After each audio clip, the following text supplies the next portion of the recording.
नमस्कार। एक बार पुनः माई स्कूल माई इकोनॉमिक्स आपका अपने यूट्यूब चैनल में स्वागत करता है। पिछले वीडियो में हमने अर्थशास्त्र के कुछ महत्वपूर्ण घटकों के बारे में देखा था, जिसमें उत्पादन के साधन कौन कौन से होते हैं, उनका प्रतिफल क्या होता है। इसके बाद में हमने देखा था कि संसाधन की परिभाषा क्या होती है। इसके बाद हमने पालमपुर गांव की आर्थिक गतिविधि के संदर्भ में वहाँ की खेती और मुख्य क्रिया, अन्य सहायक क्रियाओं के बारे में पढ़ा था। इसके बाद हमने परिचय में देखा कि पालमपुर का गांव अपने पड़ोसियों के गांव से किस प्रकार से जुड़ा हुआ है, ठीक वैसे ही जैसे आपका गांव अपने शहर और पड़ोसी गांवों से किस प्रकार से जुड़ा हुआ है। इसके बाद में हमने वहाँ का जनाघनत्व और पारिवारिक स्थिति देखी कि यहाँ पर 450 परिवार रहते हैं। उच्च जाति के लोग, संसाधन कैसा है उनके पास भूमि कितनी है, इसके बारे में देखा। और अनुसूचित जाति या दलित लोगों की क्या स्थिति है ये देखा। फिर हमने बिजली की वहाँ पर क्या स्थिति है वो देखा। वहाँ के लोग किस प्रकार से बिजली का प्रयोग करते हुए नलकूप के माध्यम से सिंचाई की यहाँ पर उत्तम व्यवस्था किस प्रकार से है वो देखा। इसके बाद में हमने देखा कि कृषि क्रियाओं के अलावा गैर कृषि क्रियाएं किस प्रकार के हो रही है वो देखा, ठीक वैसे ही जैसे आपके गांव में होती है। इसके बाद में हमने यहाँ का उत्पादन का संगठन कैसा है वो देखा। फिर हमने जो उत्पादन का एक साधन पूंजी है और उस पूंजी का विभाजन हमने दो भागों में करके देखा, भौतिक पूंजी और मानव पूंजी। भौतिक पूंजी को हमने फिर दो भागों में विभाजित करके देखा, जिसमें स्थायी पूंजी और कार्यशील पूंजी के रूप में विभाजित किया। इसके बाद हमने मानव पूंजी को देखा कि किस प्रकार से मानव को कौशल प्रदान करके एक अच्छी पूंजी के रूप में परिवर्तन किया जा सकता है। अब हम आगे का वीडियो शुरू करते हैं। अगर वीडियो अच्छा लगे तो सब्सक्राइब करना, लाइक करना, और कुछ पूछना हो तो आप कमेंट में पूछ भी सकते हैं। आगे बढ़ते हैं। पालमपुर में खेती। पालमपुर में भूमि स्थिर है, ठीक उसी प्रकार जिस प्रकार से आपके गांव में भूमि की मात्रा स्थिर है। स्थिर का मतलब भूमि की कुल मात्रा स्थिर है। जैसे जैसे जनसंख्या का भार भूमि पर बढ़ता जाता है, वैसे वैसे भूमि प्रति व्यक्ति के हिसाब से घटती जाती है। उदाहरण के रूप में आप देख सकते हैं, आपके दादाजी के पास 50 बीघा ज़मीन है, आपके पापा, आपके चाचा, दो भाई हैं, दोनों को ज़मीन बराबर बराबर भागों में बंट जाएगी, यानी प्रति व्यक्ति ज़मीन घटकर 25 बीघा रह जाएगी। इसका अर्थ ये हुआ कि जो भूमि स्थिर है उस पर जनसंख्या बढ़ने के साथ साथ भूमि का जोत घटता जाता है। फिर हम देखेंगे कि भूमि को मापने की जो इकाई है वो हेक्टेयर है। ध्यान रहे कि गांव में या विभिन्न कस्बों में इसको अलग अलग नाम से जाना जाता है।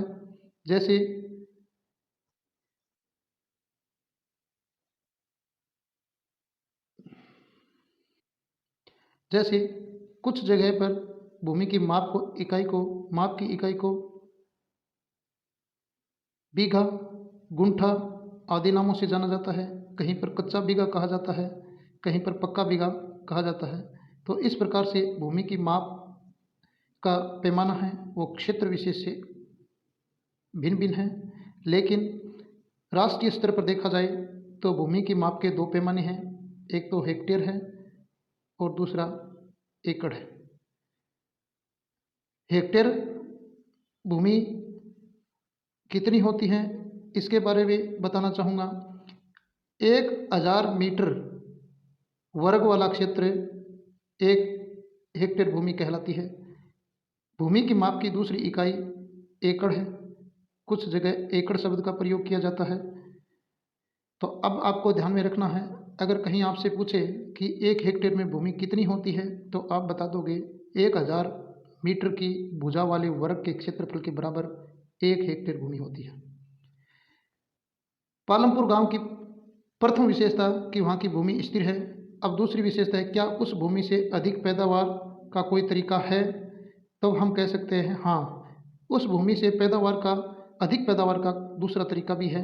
वो दूसरा तरीका कौन सा हो सकता है? वो दूसरा तरीका है गहन कृषि क्रिया। गहन कृषि क्रिया का मतलब ये क्या होता है? यानी भूमि के उसी टुकड़े पर अधिक से अधिक खेती करना गहन कृषि क्रिया कहलाती है। पालमपुर उत्तर प्रदेश के पश्चिम में स्थित एक काल्पनिक गांव है और वहाँ पर 3 फसलें ली जाती है। जैसा कि हमने पिछले वीडियो में देखा कि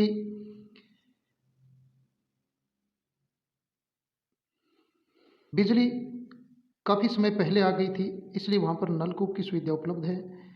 पालमपुर की समस्त भूमि पर खेती की जाती है, कोई भूमि बंजर नहीं है, यानी मैदान है। यद्यपि ध्यान रहे कि अगर हम भारत की बात करें तो यहाँ पर कुछ भूमि ऐसी भी है जहाँ पर कृषि नहीं होती है, जैसे दक्षिण का पठार, अरावली की पहाड़ियाँ, हिमालय पर्वत, इसके अलावा कच्छ का रण, ये इलाका है जहाँ पर कृषि नहीं होती है।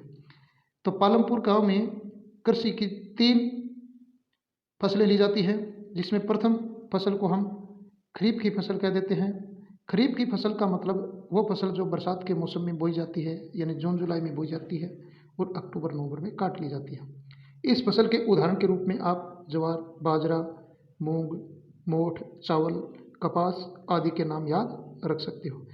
ध्यान रहे, प्रश्न पूछा जा सकता है कि किन्हीं 3 खरीफ की फसलों के नाम लिखिए या रबी की फसलों के नाम लिखिए।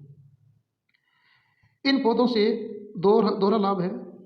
एक तो कृषि की सहायक गतिविधि, जिसको हम पशुपालन कह देते हैं, वो इसी पर निर्भर है। इसके लिए चारा खरीफ की फसल से मिल जाता है और इसके अलावा फसलें भी उत्पादित हो जाती हैं। इसके बाद में दूसरी जो फसल है वो रबी की फसल है। रबी की फसल में आप गेहूँ, सरसों, तारामीरा, चना आदि ले सकते हैं।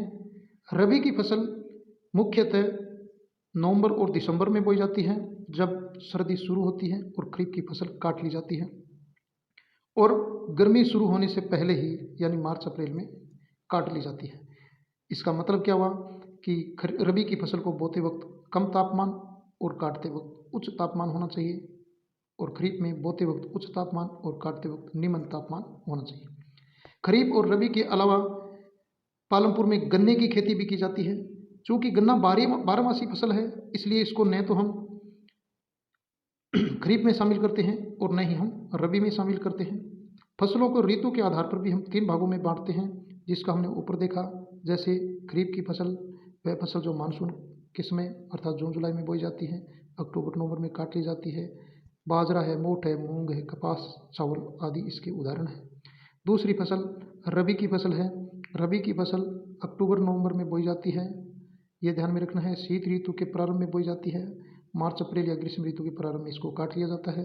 गेहूँ है, सरसों है, चना इसके उदाहरण हैं।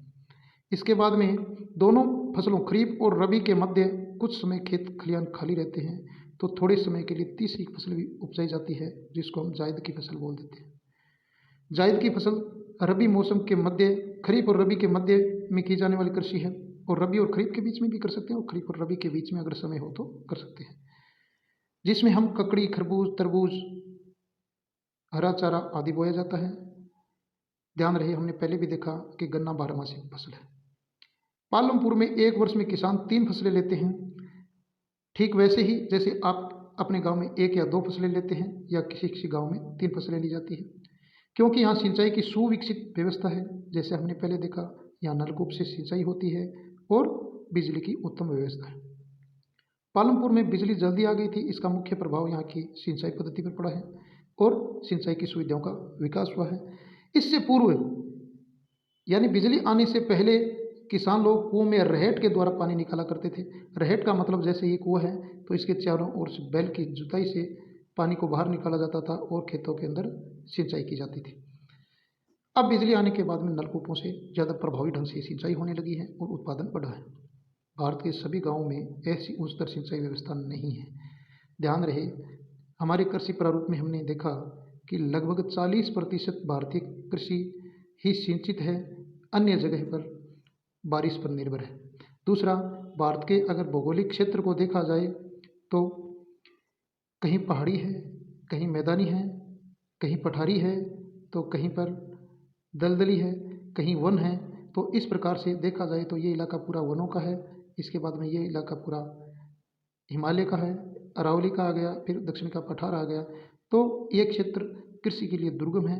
परिणाम स्वरूप भारत में सीमित क्षेत्र में ही कृषि की उत्तम व्यवस्था उपलब्ध है। पहाड़ी क्षेत्रों में भी कृषि की जाती है, ध्यान रहे, लेकिन उत्पादन कम मात्रा में होता है, उतना नहीं जितना पंजाब, हरियाणा, उत्तर प्रदेश और इसके अलावा बिहार, पश्चिमी बंगाल और तटीय इलाकों में उत्पादन होता है। देश में आज भी कुल कृषि क्षेत्रफल का 40% से भी कम क्षेत्र सिंचित है और शेष वर्षा पर निर्भर है, जैसा हमने जिक्र किया। इसलिए सिंचाई की जहाँ व्यवस्था उत्तम है वहाँ पर उत्पादन ज़्यादा होने की संभावना होती है। एक वर्ष में किसी भूमि पर एक से ज़्यादा फसल पैदा करने को बहुविध फसल प्रणाली कहते हैं। जैसे हमने देखा पालमपुर में एक वर्ष में 3 फसलें ली जाती है और इसीलिए इसको बहुविध फसल प्रणाली कहते हैं। ध्यान रहे, परीक्षा में पूछेगा बहुविध फसल प्रणाली क्या है, यानी एक वर्ष में किसी भूमि पर एक से ज़्यादा फसल पैदा करना बहुविध फसल प्रणाली। यह भूमि के किसी भी टुकड़े में उपज बढ़ाने का एक सामान्य तरीका है। जैसा कि हमने 2 नंबर पॉइंट पे देखा था कि भूमि स्थिर है, इसलिए क्या कोई दूसरा तरीका है जिससे पैदावार बढ़ाई जा सकती है, और इसी का जवाब ये है कि गहन कृषि उपाय है जिसके माध्यम से, या बहुविध फसल प्रणाली है जिसके माध्यम से हम उत्पादन बढ़ा सकते हैं। उत्पादन को मापने के लिए बड़ी इकाई के रूप में हम मिलियन का उपयोग करते हैं। ध्यान रहे, ये अंग्रेजी शब्द है। 1 मिलियन में 10 लाख होते हैं। एमएसएड में या ऑब्जेक्टिव टाइप क्वेश्चन में आपसे पूछा जा सकता है 1 मिलियन के बराबर कितना होता है। यह गिनती आपने अपने छोटी कक्षाओं में की होगी। इकाई, दहाई, सैकड़ा, हज़ार, 10,000, लाख, 10 लाख, करोड़, इस प्रकार से। तो 10 मिलियन बराबर 10 मिलियन बराबर 1 बिलियन हो जाएगा और 10 लाख बराबर 1 मिलियन हो जाएगा। 10 मिलियन बराबर 1 बिलियन हो जाता है। तो ये उत्पादन की माप है, आपको ध्यान में रखना है। जमीन के एक टुकड़े पर उत्पादन बढ़ाने का तरीका बहुविध फसल प्रणाली है, और दूसरा एक तरीका और है, वो है अधिक उपज की खेती करना, यानी ऐसे बीजों का प्रयोग करना जिससे उत्पादन को बढ़ाया जा सके। डॉक्टर एम एस स्वामीनाथन के गहन और शोध के बाद में 1960 के दशक में भारत ने हरित क्रांति को अपनाया और परिणाम स्वरूप खेतों में उत्पादन या हमारे कुल उत्पादन में तीव्र गति से वृद्धि हुई। इसी को हमने हरित क्रांति नाम दिया। विद्यार्थियों, पहले तो हम ये समझते हैं क्रांति होती क्या है। क्रांति का मतलब है कि ऐसा परिवर्तन जो थोड़े से समय में आता है और अपना प्रभाव छोड़ जाता है, इसी को हम क्रांति कहते हैं। आप 1857 की क्रांति को क्रांति कहते हैं, बाकी को युद्ध कहते हैं, समझिएगा। हरित क्रांति का मतलब ये हुआ कि पश्चिमी उत्तर प्रदेश, ध्यान रहे, पश्चिमी उत्तर प्रदेश, हरियाणा और पंजाब, इस क्षेत्र में सिंचाई की उत्तम व्यवस्था है। उच्च गुणवत्ता वाले बीज उपलब्ध करवा के यहाँ से 60 के दशक में अर्थात 1966 के आसपास उत्पादन बढ़ाने का प्रयास किया गया। इसी को हमने हरित क्रांति कहा है। इसके लिए हमें उच्च गुणवत्ता वाले बीजों का प्रयोग किया। इन्हीं बीजों को हम HYV कहते हैं, यानी हाई यील्ड वेराइटीज, यानी उच्च गुणवत्ता वाले बीज। इस शब्द का पूरा नाम ध्यान में रखना, प्रश्न पूछ सकता है। और कौन सी फसलों का उत्पादन बढ़ा? चावल और गेहूं की फसल का उत्पादन बढ़ा। बीजों की तुलना में, यानी सामान्य बीजों की तुलना में, जो पहले दादाजी अपनी फसल में से कुछ रख लिया करते थे, फिर पापा जी यूज किया करते थे, मतलब परंपरागत जो बीज थे, उसकी तुलना में HYV बीजों से पौधे से उत्पादन की मात्रा तीव्र गति से बढ़ी। जमीन के एक छोटे से ही टुकड़े पर अनाज पहले की तुलना में काफ़ी ज़्यादा उत्पादित होने लगा। और इसी के साथ हमने इन पौधों के लिए जो न्यूट्रिएंट्स की जरूरत थी, यानी जो खाद की जरूरत थी, इसके लिए हमने रासायनिक खादों और कीटनाशकों का प्रयोग करना शुरू किया। परिणाम ये हुआ, हमने उच्च उत्पादकता बढ़ाई और भारत खाद्यान्न में आत्मनिर्भर बन गया। लेकिन इसका एक विपरीत प्रभाव भी पड़ा कि जहाँ जहाँ इसका उपयोग ज़्यादा किया गया, वहाँ ये वाटर लॉगिंग के माध्यम से हमारे खाद्य श्रृंखला में सारा पे जो कीटनाशक वो शामिल हो रहा है। भारत में पंजाब, हरियाणा और पश्चिमी उत्तर प्रदेश के किसानों ने खेती के आधुनिक तरीकों का सबसे पहले प्रयोग किया था, क्योंकि हमने देखा हरित क्रांति की शुरुआत यहीं से हुई थी। इन क्षेत्रों में किसानों ने खेती में सिंचाई के लिए नलकूप, HYV बीज और रासायनिक उर्वरक कीटनाशकों का प्रयोग किया। पालमपुर में परंपरागत बीजों से उपज जो पहले 1300 किलोग्राम थी, ध्यान रहे हरित क्रांति का प्रभाव देख रहे हैं, जो परंपरागत बीजों से 1300 किलोग्राम प्रति हेक्टेयर उत्पादन हो रहा था। हेक्टेयर का मतलब समझ गए होंगे आप, 1000 मीटर, 1000 मीटर, 1000 मीटर, 1000 मीटर का क्षेत्रफल। तो जो 1300 किलोग्राम प्रति हेक्टेयर उत्पादन हो रहा था, वो हरित क्रांति के बाद में बढ़कर 3200 किलोग्राम हो गया और वर्तमान में तो और भी ज़्यादा उत्पादन हो रहा है। उत्पादन में बहुत अधिक वृद्धि हुई और किसानों के पास बाजार में बेचने का अधिशेष गेहूं काफ़ी मात्रा में उपलब्ध था और इसी का परिणाम था कि भारत धीरे धीरे कुपोषण से बाहर निकल रहा है, खाद्यान्न में आत्मनिर्भर बन रहा है और वर्तमान में भारत शुद्ध निर्यातक भी बन चुका है। पालमपुर की कहानी में हम तीसरा घटक देखते हैं, क्या भूमि यह धारण कर पाएगी? चूंकि भूमि प्राकृतिक संसाधन है, ईश्वर की या प्रकृति की देन है, अतः सावधानीपूर्वक प्रयोग करने की बहुत ही जरूरत है। वैज्ञानिक रिपोर्टों से संकेत मिलता है, यानी जैसे ही वैज्ञानिकों ने जो संकेत दिए हैं उसके आधार पर आधुनिक कृषि विधियों ने प्राकृतिक संसाधनों का बहुत ही उपयोग किया है। ध्यान रहे, अब आप अपने इलाकों से तुलना कर सकते हैं जहां पर रासायनिक खादों का उपयोग तीव्र गति से बढ़ा है, जैसे पंजाब है, हरियाणा है, उत्तर प्रदेश है, वहाँ पर भूमि की गुणवत्ता या भूमि के धारण करने की क्षमता है उसमें गिरावट आई है। यानी अब भूमि पर फसल उपजाने के लिए अधिक से अधिक रासायनिक खादों का प्रयोग करना किसानों की मजबूरी बन गई है और परिणाम क्या होगा कि उत्पादन की लागत है वो लगातार बढ़ी है। खेतों में आधुनिक कृषि विधियों ने प्राकृतिक संसाधनों का अति उपयोग किया है। अनेक क्षेत्रों में हरित क्रांति के कारण उर्वरकों के अधिक प्रयोग से मिट्टी की उर्वरक क्षमता कम हो गई है, यानी मिट्टी की ओरिजिनल गुणवत्ता है वो खत्म हो गई है। क्यों हो गई है? क्योंकि प्राकृतिक केंचुए प्रकृति के द्वारा जो संरक्षित तरीके हैं वो लगभग खत्म हो गए हैं। आगे बढ़ते हैं। रासायनिक उर्वरक है क्या? रासायनिक उर्वरक ऐसे खनिज देते हैं, खनिज का मतलब जो भूमि की गुणवत्ता को बनाए रखने के लिए जरूरी है, जो पानी में घुल जाते हैं और पौधे को तुरंत उपलब्ध हो जाते हैं। इसी वजह से पौधा तीव्र गति से वृद्धि करता है, लेकिन मिट्टी में ये लंबे समय तक धारण नहीं कर पाता या टिक नहीं पाता। परिणाम क्या होता है? मिट्टी से निकलकर ये कीटनाशक भूमि, जल, नदी, तालाबों को प्रदूषित करना शुरू कर देते हैं। रासायनिक उर्वरकों में उर्वरक मिट्टी में उपस्थित जीवाणु और सूक्ष्म अवयवों को नष्ट कर देते हैं, ठीक वैसे ही जिस प्रकार से ये जहर मानव को नुकसान पहुंचाते हैं, जीवाणु को भी नुकसान पहुंचाते हैं। ध्यान रहे विद्यार्थियों, इससे भारी नुकसान हो सकता है। जैव विविधताएं खत्म हो जाती है, भूमि की उर्वरता खत्म हो जाएगी। किसानों का मित्र किसे कहा जाता है? केचुए को। केचुआ जो किसानों का मित्र है वो भी इसे छूता नहीं है, वो भी इससे नष्ट हो जाता है और परिणाम स्वरूप भूमि की उर्वरता कम होने लगती है। इसका अर्थ है कि इसका उपयोग कुछ समय के पश्चात मिट्टी को पहले की तुलना में कम उपजाऊ बना देता है और परिणाम ये होगा कि अधिक उपजाऊ के लिए अब ज़्यादा खादों का प्रयोग करना पड़ेगा। देश में रासायनिक खाद का सबसे अधिक प्रयोग पंजाब कर रहा है, चूँकि हमने देखा कि यहीं से हरित क्रांति सर्वाधिक प्रभावित हुई और यहाँ पर भूमि का सर्वाधिक प्रयोग कृषि में किया जाता है, 90% से अधिक, जिस प्रकार से पालमपुर गाँव में किया जाता है।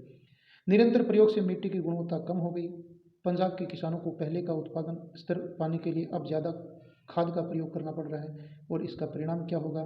खेती की लागत बढ़ जाती है। कैसे बढ़ जाती है कि पहले मान लो 1 हेक्टेयर में 1 क्विंटल खाद डाली जाती थी और अब वो बढ़कर 2 क्विंटल हो जाती है। तो इसका मतलब अब खर्चा बढ़ गया है, उत्पादन उतना ही हो रहा है, इस वजह से लागत बढ़ जाती है। लागत का अर्थ क्या होता है? लागत का मतलब ये होता है कि किसी वस्तु के उत्पादन में आने वाला खर्चा लागत कहलाता है। चौथा स्तंभ, पालमपुर में किसानों में भूमि किस प्रकार से वितरित है? हमने जब परीक्षा में पढ़ा था कि गांव में उच्च जाति के लोग, जिनके लगभग 80 परिवार हैं, उनके पास संसाधन की मात्रा ज़्यादा है।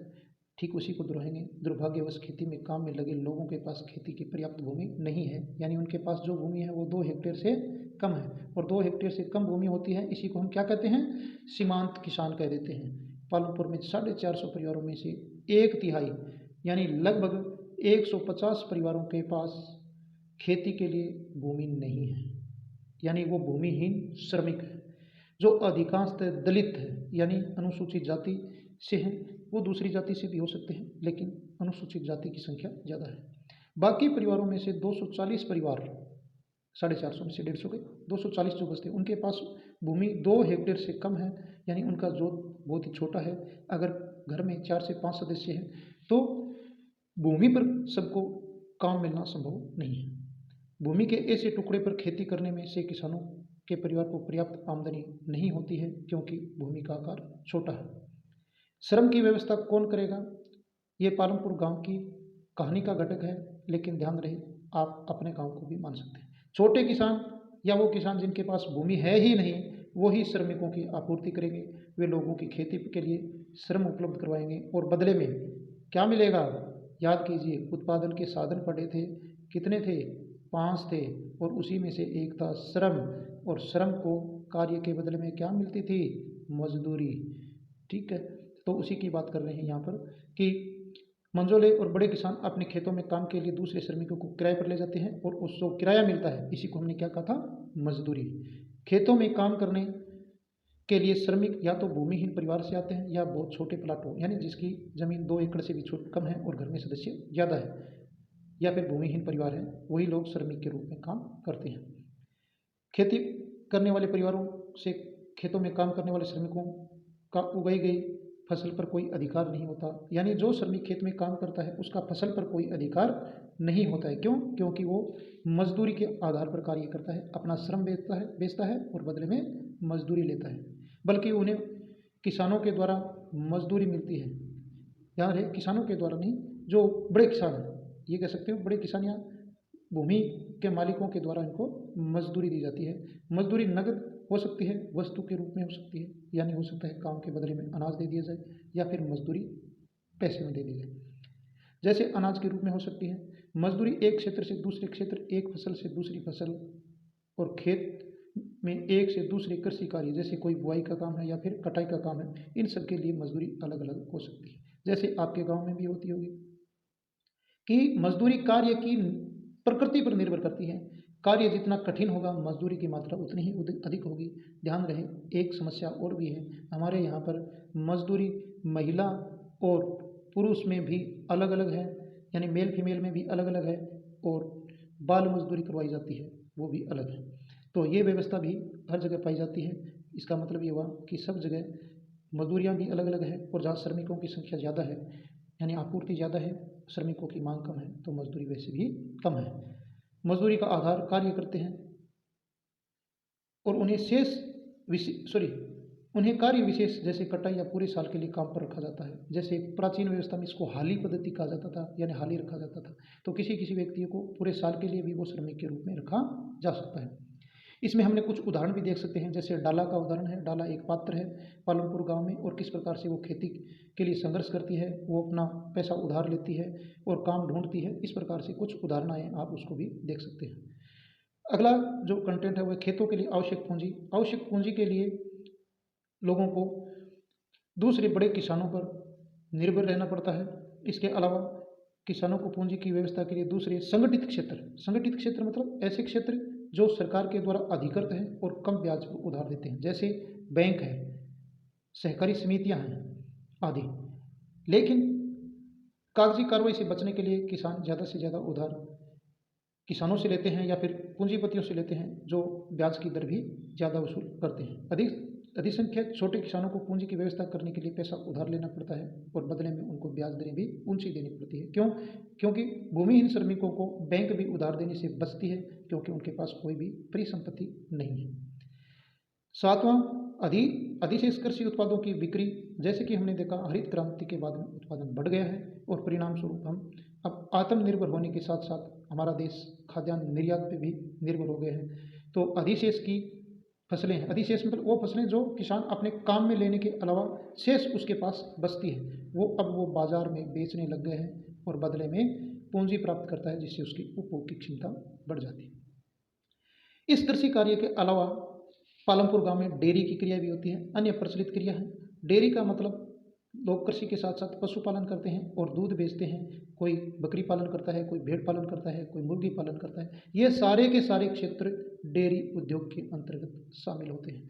दूसरी, पालनपुर में गैर कृषि क्रियाएं, यानी ऐसी क्रिया जो कृषि के अलावा होती हैं। पालनपुर में लघु स्तरीय विनिर्माण का भी एक उदाहरण है। जैसा कि हमने देखा, कुछ लोग वहाँ पर जैसे घरों का निर्माण है, दुकान का निर्माण है, सड़क निर्माण का कार्य है, वो भी एक गैर कृषि क्रिया है, वो भी पालनपुर में हो रही है। पालनपुर के दुकानदार, यहाँ के कुछ लोग जो वस्तु विनिमय नहीं करते हैं, यानी वस्तु के बदले वस्तुएं भी देते हैं, और वर्तमान में वस्तु विनिमय तो लगभग खत्म हो गया है, लेकिन इसकी जगह पूंजी के द्वारा विनिमय होता है। पालनपुर के दुकानदार यहाँ के लोगों को आवश्यक वस्तुएं शहरों से लाकर बेचते हैं और बदले में मुद्रा का भुगतान पाते हैं। इस प्रकार से गैर कृषि क्रिया में तीसरी क्रिया दुकान है, यानी हम कह सकते हैं पालनपुर में दुकानदार है। और चौथी गैर कृषि क्रिया परिवहन है, जिसका तेजी से विकास हो रहा है, जिसमें आप ट्रैक्टर, बसें और अन्य संसाधन भी ले सकते हैं।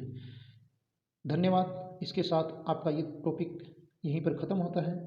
अगर आपको ये वीडियो पसंद आए तो आप लाइक कर देना, चैनल को सब्सक्राइब कर लेना, ताकि आपको अपने विषय की, अर्थशास्त्र की और अन्य कक्षाओं का जो विषय सामग्री है, इसी प्रकार के वीडियो आगे भी मिलते रहें, आपको नोटिफिकेशन भी मिल जाए। और मेरा वीडियो पसंद आए तो लाइक ज़रूर करना, ताकि मेरा मोटिवेशन बढ़े। धन्यवाद।